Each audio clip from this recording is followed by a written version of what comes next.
The desert wind carried the scent of metal, fire, and something old, like memories buried under rubble. The small repair shop sat near the edge of the colony wall, forgotten by most, but still standing strong. Inside, broken machines lined the walls, and a single man worked with grease on his arms and fire in his heart. Jacob had lived on this planet since the war ended, or what was left of it. Once, he had flown dropships, fixing them mid-air while dodging enemy fire. Now he repaired broken fans, crashed skimmers, and the occasional robotic limb. He didn't mind the quiet. But the silence was about to end. The door creaked open. Jacob didn't look up. He thought it was another colonist asking for parts, but the steps were too light. He turned, and what he saw made him pause. A young alien girl stood there, one leg missing below the knee, replaced with a temporary metal rod. She had blue skin, long glowing hair, and her eyes shimmered like frozen water. She held a colorful rubber ball in her hand, the kind used for therapy games. Behind her, the tired nurse waved and walked away. "I'm here for the leg," the girl said. Her voice was clear but quiet. She balanced awkwardly on one crutch and tried to smile, though it looked forced. Jacob wiped his hands on a towel and gave her a nod. "Come in. You can sit here," he said, pointing to a stool. She moved slowly, careful not to fall, and climbed up with effort. He noticed her face twitch from pain, but she didn't complain. Her name was Nara. She was 12 Earth years old, and the last survivor of a crashed alien transport. Her kind had helped humans during the war, sending aid and medical ships. But her family's ship had been mistaken for enemy tech and shot down during the final retreat. She had been found half buried under the wreckage. Jacob remembered that day. He had been the one who pulled her out. Her leg had been crushed beyond repair. She hadn't cried then. She had just looked at him with those ice-blue eyes and said, "Don't leave me." So he didn't. Since then, she had lived in the refugee shelter. Jacob had promised her a proper leg, not a metal pole, and he was working on it in his spare hours. But real prosthetics were easy to build out here, especially ones that could sync with alien nerves. As he checked her vitals and read her muscle scans, Nara looked around the workshop. Her gaze stopped at a small shelf with toys. There was a tiny stuffed bear, a puzzle cube, and the rubber ball. She reached for the ball and held it tightly in her lap. "I can't play ball like others," she said softly. "My balance is bad, I fall." Jacob didn't reply at first. He continued adjusting the leg frame. But inside, something stirred, not pity, something stronger.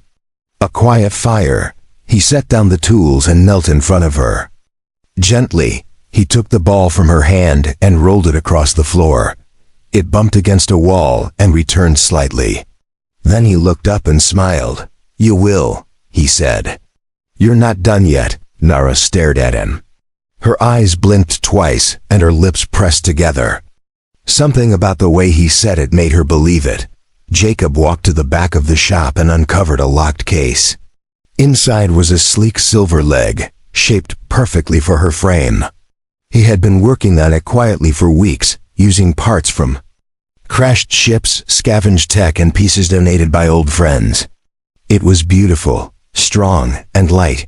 He brought it to her and placed it beside her small foot. Her breath caught. "Is that for me?" she whispered. Jacob nodded and began to attach the leg. It clicked into place with a soft hum. As she stood, unsteady but upright, her body trembled.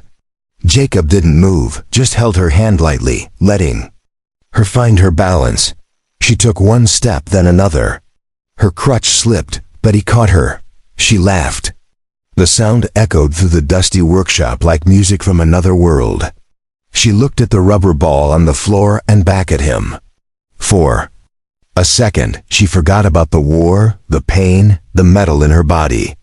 All she saw was the chance to move forward, and Jacob, the mechanic who never gave up, saw something else too, a reason to keep building, keep repairing, Keep believing in what could be made whole again. Asterisk. The next morning, the sun rose slowly. Behind the colony towers, soft orange light filtered through the metal beams of the repair shop. Nara was already awake. She stood near the door, carefully shifting her weight on the new leg Jacob had given her. The leg felt strange, but strong. It moved when she told it to, though not always the way she expected. She had never walked without a crutch before. Her balance wobbled, but she didn't fall. That alone felt like magic. Jacob stepped into the shop carrying 2 metal cups. Steam rose from one of them. He handed the other to Nara. "It's just warm water," he said. "You're not ready for real coffee yet." She took it and gave a small nod. "I walked 3 steps without falling today," she said proudly. Jacob grinned and gave her a thumbs up. "That's more than some people do before breakfast." She chuckled and took a careful sip from the cup.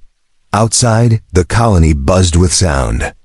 Drones lifted scrap, miners shouted from far hills, and engines roared in the distance. But inside the shop, it was calm. Tools hummed, lights blinked gently, and the air smelled like oil and hope. Jacob sat at his workbench and pulled out a tablet. "Time to test your sensors again. The leg needs to learn how you move." Nara walked over slowly, focusing on each step. Her face tensed with effort, but she made it without falling. He attached a small device to the side of her leg and watched as data appeared on the screen. "Muscle response is improving," he said. "Nerve sync is almost perfect.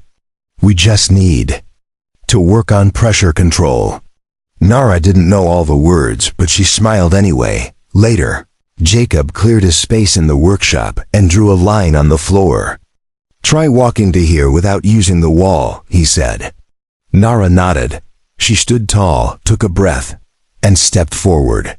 1 step, 2 steps. Then her leg shook, and she nearly stumbled. Jacob caught her again. "I almost did it," she whispered. "You did do it," he replied. "Next time you'll go further." She looked at the line on the floor and then down at her new leg. "Do you really think I can play?" she asked. Her voice was soft, unsure. "I think you'll do more than just play," Jacob said. "You'll run. You'll dance. Maybe even climb if you want." Nara laughed at the idea. "Me? Climb?" He nodded with a straight face. "Absolutely. One day you'll climb the tallest junk tower in the colony." She shook her head, smiling wide. In the evening, a group of colony children passed by the shop. One of them kicked a ball toward the open door. It rolled across the floor and stopped near Nara's feet. She looked at it for a moment, unsure what to do. Jacob watched without saying a word. Nara bent down slowly, picked up the ball, and held it in her hands. The colors reflected in her wide eyes. The children outside waited. One of them waved. "Come. Play," the child called. Nara looked at Jacob. "Should I try?" she asked. "Only if you want to," he answered. She nodded, turned, and took one careful step out of the door. The children cheered as she joined them. They didn't run fast. They played gently, passing the ball back and forth. Nara kicked it once. It moved, just a little, but enough to make her smile. She didn't fall. She didn't cry. She was just part of the game. From the doorway, Jacob leaned on the frame and watched. He didn't interrupt. He didn't direct. He just let her be. Sometimes the best plans weren't made with blueprints or bolts. Sometimes they were made with kindness. As the sun dipped behind the mountains and the sky turned purple, Nara sat on a crate, laughing with the other kids. Her face glowed in the fading light. She wasn't just surviving now. She was living. Inside the shop, Jacob cleaned his tools and prepared for the next day. There was still more to do. More upgrades. More adjustments. But for tonight, one step forward was enough. Rain was rare on the colony world, but today the skies were heavy with clouds. Drops fell on the metal roofs and dusty ground, making everything smell like old steel and wet dirt. Inside the workshop, Jacob adjusted the lighting and checked the power flow. Nara sat on a stool, watching him closely. Her new leg was working better now. She walked from one end of the room to the other without tripping. Each day, she improved, and her smile stayed longer on her face. "I want to help," she said. Jacob turned and looked at her. "With what?" She pointed at the bench where spare parts were scattered. "With fixing things. I'm not just a patient. I can learn." Jacob scratched his chin and nodded slowly. "All right," he said. "But only if you listen and follow every safety rule." Nara grinned and gave a sharp salute. "Yes, sir," he chuckled. "Don't call me sir. That makes me feel old." She giggled and stood beside him, waiting for her first lesson. He handed her a small tool and pointed to a broken circuit board. "This is a power coupler. It's dead now. Your job is to remove the damaged node without breaking the wires." Nara leaned in, holding the tool like it was something precious. Her hands shook a little, but she kept trying. Jacob stood nearby, ready to catch anything she dropped. After a few tries, she finally removed the part cleanly. "Nice work," he said. "You've got a steady touch." She beamed with pride. Each day after that, they worked together. Jacob showed her how to strip wires, clean connectors, and read power charts. Nara learned quickly. She was quiet when she focused, her blue fingers moving with care. Her brain picked up patterns like a sponge. Sometimes they talked while working. Nara asked questions about Earth, about space travel, about how machines worked. Jacob told her stories from the war, about lost friends, and how hope sometimes came in strange shapes. "I wasn't always a mechanic," he said once. "I used to be a pilot, crashed 3 times. Each time, I survived because someone patched up my ship just enough." Nara looked at him. "Now you patch others," she said. He nodded. One afternoon, the colony alarm buzzed. A drone had crashed outside the perimeter fence. No one was hurt, but parts were scattered over a wide area. Jacob was asked to help collect the remains before scavengers got there. "I want to come," Nara said. Jacob hesitated. "It's not safe out there," he replied. "There could be broken power cells, sharp edges, or worse." Nara looked him in the eyes. "I'll stay close. I can help. You said I'm part of the team." Jacob sighed and agreed. They left early the next morning, heading into the open sands. The crash site was just past the ridge.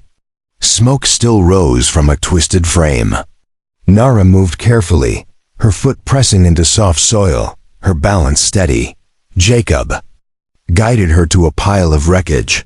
He showed her how to identify useful components and avoid unstable ones. Nara followed every instruction. They worked together in silence, both focused on their task. Suddenly, a low growl echoed through the rocks. Nara froze. Jacob turned sharply and reached for his tool belt. A wild desert crawler stood near the hill, its eyes glowing yellow, its body low to the ground. It sniffed the air and crept closer. "Don't move," Jacob whispered. He slowly stepped in front of Nara, shielding her with his body. The crawler hissed, showing sharp teeth. Jacob reached into his bag and pulled out a flare. With one smooth motion, he lit it and threw it to the side. The bright light flashed red, distracting the beast. It turned, snarled at the flare, then ran off into the rocks. Jacob stood still, breathing hard. Nara clung to his arm. Her heart pounded, but her legs didn't give out. "You okay?" Jacob asked. She nodded. "I didn't fall," she said. Proudly, he laughed, relieved. "That's what you noticed?" She grinned, though her hands still shook. They returned to the workshop with bags full of parts. Nara sat down and looked at the flare canister in Jacob's bag. "You planned that?" she asked. Jacob gave her a sideways glance. "Always have a backup plan," he said with a smirk. That night, Nara sat by the window. She watched the rain tap gently against the glass. Her leg rested beside her, recharging quietly. Outside, the colony lights blinked like stars. Inside, she felt stronger than she had in a long time. She wasn't just learning to walk. She was learning to face danger, to work, to think, and to help. And she wasn't doing it alone. Asterisk. The next day began with a low hum from the solar grid. Jacob walked into the workshop early, whistling an old tune. Nara was already there, sitting at the bench with wires wrapped around her fingers. She was trying to fix a broken sensor. He stopped and watched her for a moment. Her face was full of focus, lips pressed together, eyebrows pulled in. She didn't notice him standing there. Her hands moved quickly, matching wire colors, checking connections, and testing the circuits with quiet confidence. "You didn't even wait for me," he said, stepping in. Nara looked up, smiling. "I wanted to finish this before you came." She said, "It's a gift." She handed him the device. It was a small beeping cube that blinked when it detected motion. Jacob turned it over in his hands and chuckled. "You made a proximity sensor," she nodded, "for your toolbox. So, you know when someone tries to steal from you." Jacob laughed and placed it on the shelf with his other tools. "Pretty soon, you'll have your own shop," he said. "Then I'll be the one coming to you for help." Nara looked proud. "Maybe we can work side by side." Jacob nodded and patted her on the back. "That sounds perfect," he said. "Let's make it happen." Later that day, a stranger arrived at the shop. He was tall, dressed in a clean gray uniform, and had the logo of the Colonial Health Office on his arm. His name was Dr. Rico. He introduced himself with a cold smile. "I'm here to evaluate the alien child," he said. Jacob frowned. "Evaluate? Her for what?" Rico pulled out a scanner and started checking readings without asking permission. Standard protocol. "She's listed as a dependent under refugee care. She may need relocation." Nara stood quietly in the corner. Her hands clenched behind her back. She looked at Jacob, unsure what to do. Jacob stepped in front of her and spoke firmly. "She's not going anywhere. She's part of my team." "She's doing fine right here." Dr. Rico raised an eyebrow. "She's still a minor. Without proper guardianship, she can't remain in an industrial zone. It's not safe for someone with her medical condition." Nara's eyes lowered and her breath grew tight. Jacob walked to the wall and grabbed a folder. "These are her medical updates, my workshop permit, and the paperwork showing I'm her caretaker." He handed them over without blinking. "You'll find everything is current." The inspector scanned the documents. His scanner beeped once. Then he turned without another word and left the shop. The door closed behind him with a dull thud. Silence followed. Jacob turned to Nara. She hadn't moved. "You okay?" he asked. She nodded, but her voice cracked. He said, "I'm not safe here." Jacob crouched beside her and placed a hand on her shoulder. "You are safe. No one's taking you unless I say so. I promise." That night, Nara couldn't sleep. She sat on her bed, staring out the window. The stars above the colony blinked softly. She thought about all the places she had passed through: refugee shelters, hospitals, and cold storage rooms. This workshop was the first place that felt like home. Jacob stayed up late, reinforcing the front gate and updating the ID scans. Didn't like being challenged. He knew how the system worked. Sometimes, rules were made by people who never saw what hope looked like in a child's eyes. In the morning, Nara was quieter than usual. Jacob didn't ask questions. Instead, he handed her a small welding torch and pointed to a broken hoverboard. "Frame, let's make this fly again," he said. She picked up her tools and got to work. As the hours passed, her hands grew more confident. She forgot about Dr. Rico. She forgot about inspections. All she thought about was heat, metal, balance, and light. By noon, the hoverboard floated half a meter off the floor. They both cheered. Jacob clapped his hands. Nara smiled wide. "We did it," she said. Jacob raised a finger. "You did it," he said. "I just supervised." She stood proudly, her body upright, her legs steady beneath her. Later that evening, the colony broadcast announced an upcoming tech fair. Inventors, engineers, and students were invited to show off their designs. The winner would receive parts, tools, and sponsorship. Jacob looked at Nara. "You want to enter something?" he asked. She blinked. "Me?" he nodded. "Why not?" "You built that board. We can add a control panel, paint it. Give it a name." Nara looked down at her hands, then back up at the hoverboard. "I want to try," she whispered. "Then we'll do it together," Jacob said. "And win or lose, you'll show everyone what you can do." Asterisk. The workshop buzzed with energy. Wires hung from the ceiling, sparks danced near the bench, and the hoverboard rested in the center of the room like a sleeping beast. Nara sat cross-legged on the floor, painting careful patterns along the boards. Smooth surface. She chose bright colors: blue for her skin, gold for sunlight, and green to remind her of a forest she had never seen. Jacob helped attach a control panel and tuned the stabilizers. "We've got 1 week before the tech fair," he said. "We'll make this thing sing." They worked every day. Nara didn't take breaks unless Jacob forced her. She cleaned the circuits, tested the thrust pads, and checked the wiring twice. At night, she read old manuals Jacob had saved from his ship repair days. Sometimes Jacob just watched her. He remembered how broken she looked the first day she walked into his shop. Now she was sharp, confident, and glowing with purpose.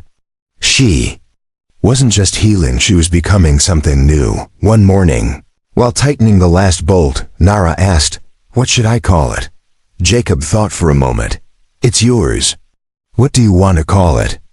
Nara stared at the board, then wrote the name across the front in clean letters, Hope Runner.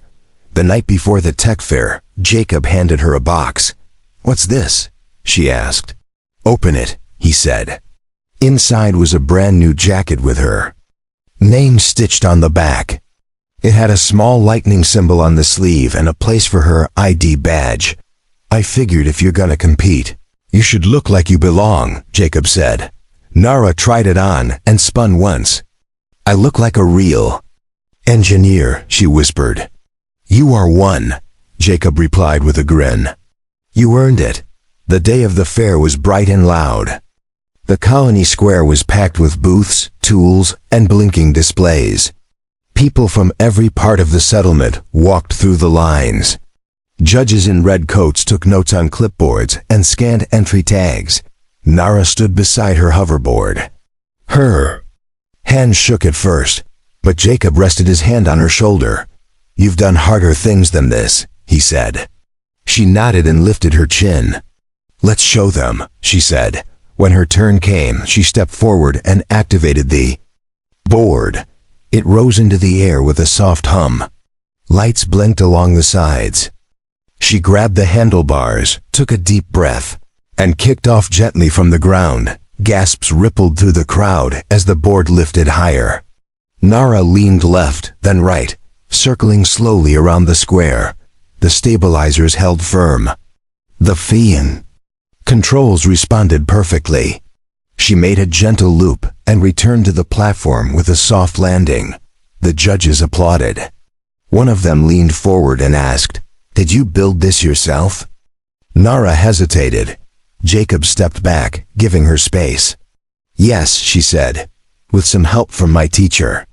But the design, wiring, and control panel, I did that." A few booths down, another group watched silently. One man whispered to another, "That's the girl from the refugee case. Thought she couldn't walk." The other replied, "She's not just walking. She's flying now." After the presentation, Nara sat on a bench, legs shaking from excitement. Jacob handed her a drink and sat beside her. "You didn't just fly that thing. You flew like a pro," he said. She smiled wide. "I felt free. Like the wind was carrying me." That evening, the awards were announced. Nara didn't win first place. But she won something else, a special recognition award for innovation and courage. The colony leader handed her the medal and said, "You remind us that strength doesn't come from parts. It comes from within." On the way back to the workshop, Nara held the medal close. "I didn't think I'd make it this far," she said. "There were days I couldn't even walk." Jacob looked up at the stars. "You didn't just walk," he said. "You changed your whole future." When they reached the shop, Nara placed the medal on the wall beside her first toolkit. "Tomorrow," she said, "we start building something new. Maybe a better version of Hope Runner."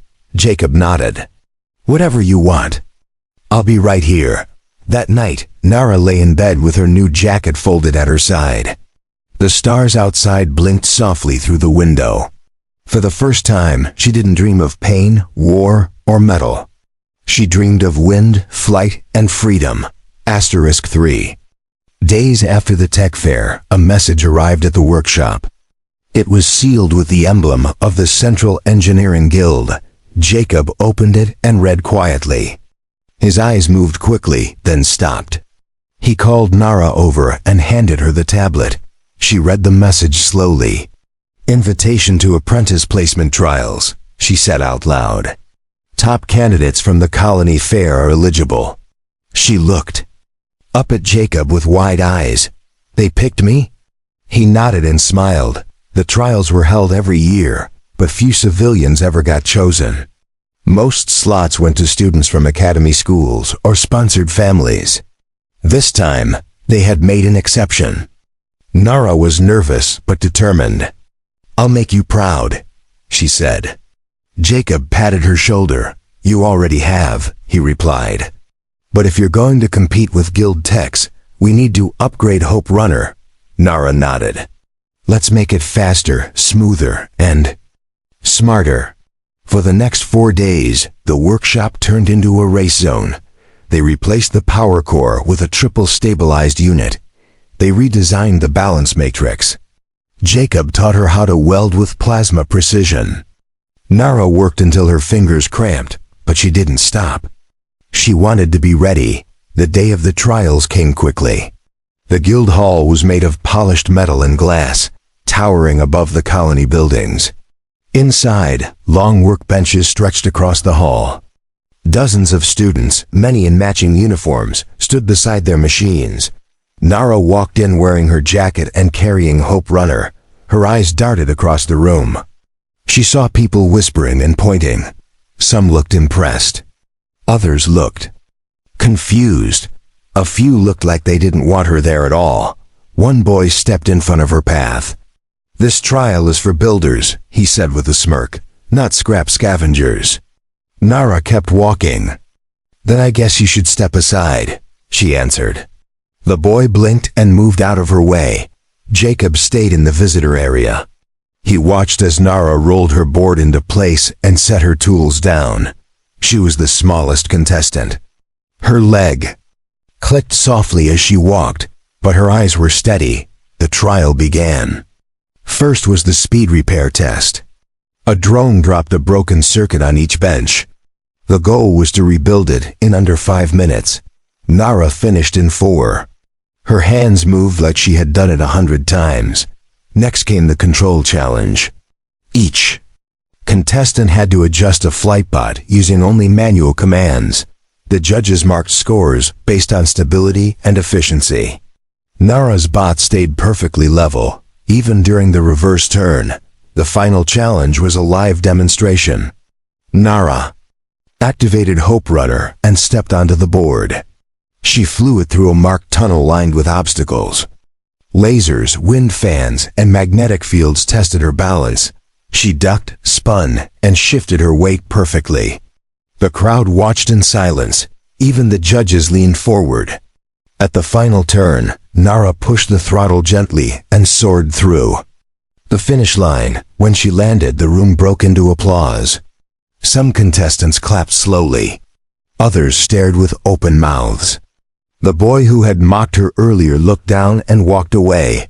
After the scores were counted, the guildmaster stepped forward.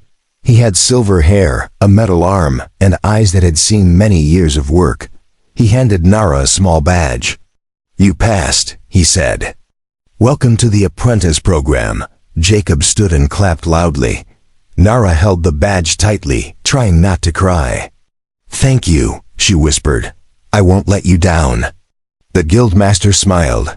"I believe you," he said. "You've already come further than most ever do." As the sun set, Nara and Jacob walked home. Her legs were sore, but she didn't care. She had faced the guild, flown through trials, and earned her place with skill. She looked up at Jacob. "You knew this would happen," she said. "I hoped," he replied. "But you did the rest, you proved it." She nodded slowly. "You were the first person who believed in me." Jacob looked ahead at the fading sky. Sometimes that's all it takes to start a new life. That night, Nara hung the badge. Next to her medal, her workshop shelf was growing. Tools, parts, trophies, all reminders that she was more than what the world once saw in her. She was not a broken child anymore. She was a builder. 1 year passed since the trials. The colony had changed, and so had the girl in the workshop. Nara now wore her badge proudly. It was fixed to her jacket, right above her name. The moment she walked through the market, people moved aside, not out of pity, but out of respect. Children waved when they saw her. Some called her Engineer Nara. She always smiled back. She still walked with a faint limp, but no one noticed anymore. Her strength wasn't in her step, it was in her heart, her hands, and her mind. Inside the shop, new machines hummed on clean tables. The old walls were now covered in blueprints, sketches, and designs. Nara sat at the front bench, goggles over her eyes as sparks flew from the metal plate she welded. Jacob stood nearby, arms crossed, watching her with quiet pride. His hair had turned more silver over the months, and his hands had grown slower, but his eyes still lit up when she worked. He no longer guided her. She didn't need it. She was building something new, a hover trainer for disabled children in the refugee shelter. It was her own idea. They should feel the wind too, she had said. Jacob helped when needed, but she led the project from the start. Each part was crafted with care. Lightweight alloy, easy control grips, padded seat, and adjustable foot clamps. She even added safety sensors that cut power if the user tilted too far. Jacob had never built something so thoughtful in design. One morning, while they tested the Chingwa prototype, a small boy limped into the workshop. His leg was gone, replaced by a plastic brace. He stared at the trainer with wide eyes. Nara knelt down and smiled. "Want to try?" she asked. The boy hesitated, then nodded. She lifted him onto the seat, adjusted the clamps, and stepped back. The trainer lifted slowly off the ground, smooth and steady. The boy's face lit up. He giggled, then laughed, arms open as he floated forward. Jacob didn't say a word. He didn't need to. His eyes said everything. Nara watched the boy fly. Her heart full. This was what she had wanted, not medals, not applause. Just the chance to give someone else what she had been given. That night, she sat outside the shop on a crate, watching the stars. Jacob brought 2 mugs and handed her one. She sipped quietly. The warm air carried sounds from the colony square music. Laughter and the soft hum of life. "You remember when you first came here?" Jacob asked. Nara nodded. "I couldn't even stand without shaking. I was scared to touch a wire." Jacob smiled. "And now you're teaching others to fly." She looked down at the mug in her hands. "You gave me everything," she said. "A leg, a place to live, tools, a name, a voice." Jacob shook his head. "I just gave you a chance. You did the rest." She reached over and squeezed his hand. "Then thank you for seeing what no one else did." The next day, a message arrived from the Central Colony Command. It was addressed to Engineer Nara and Technician Jacob. The new frontier stations on the far moons were seeking skilled builders to train others. Their names were on the list. Nara read the message twice. They want us to help build the next colonies, she said. Jacob leaned over her shoulder. Looks like they finally figured out who the best team is. She smiled, then looked around the shop. Can we go? She asked. Jacob nodded. We've done our work here. Now it's time to share it. Nara packed her tools carefully. She left behind the old ball on the shelf, the one she had once thought she'd never play with. It stayed there as a memory. As their ship lifted off from the colony, Nara looked out the window. The workshop grew smaller below, but her heart grew bigger. She remembered the girl who once cried in silence, who thought she'd never walk, never build, never play. Now she flew toward a future she had built with her own hands. A future where no child would be left behind. A future where kindness and tools could rebuild more than machines. They could rebuild lives, and Jacob, the old mechanic who had once fixed ships in war, now sat beside her. He wasn't just her teacher. He was her family. And together, they carried hope across the stars.